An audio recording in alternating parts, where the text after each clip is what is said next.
it is incredible to consider that he could have missed that cave, that an intelligent, sophisticated, civilized archaeologist could miss a cave like that.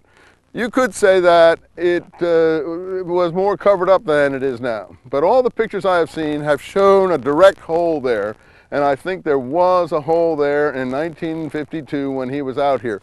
Whether the hole from the top was as big, whether the front had been knocked off, which I doubt, but the hole from the side is on all pictures that I have seen. Now, it could have been smaller, but it certainly was a cave.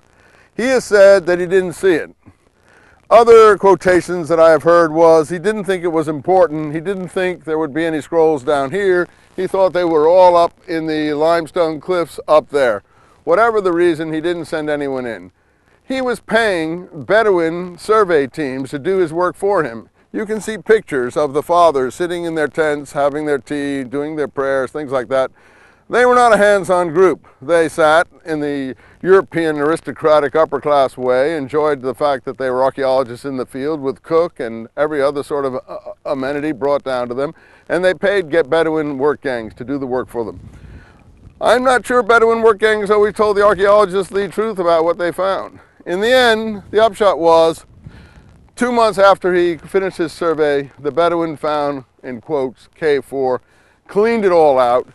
Everything went up on the Jerusalem market, and then the archaeologists came running down here again to check what they had left behind them, and lo and behold, they found Cave 4. It's a very suspicious and upsetting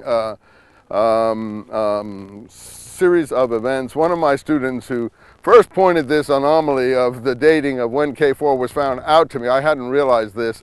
He was very worried about it and wrote a paper about it. His name was Dennis Walker. That paper has since been published in Poland.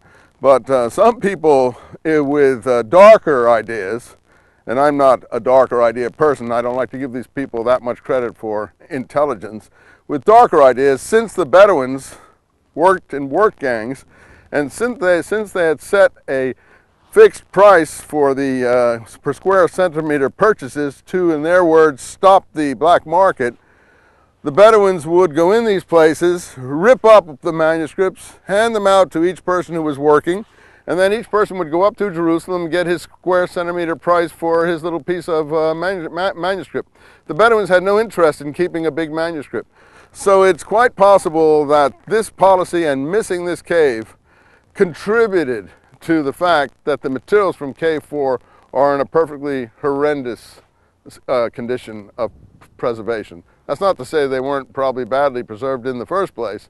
We have even indications in there of a sword, of a sword swipe. Perhaps a Roman soldier or some angry person with a sword went in there and did some flailing around before he got disgusted and left. But in any case, this missing Cave 4 was, in fact, by the archaeologists who followed the Bedouin everywhere, this was missing the biggest bonanza in Dead Sea Scrolls studies for a very odd, fairly incomprehensible reason.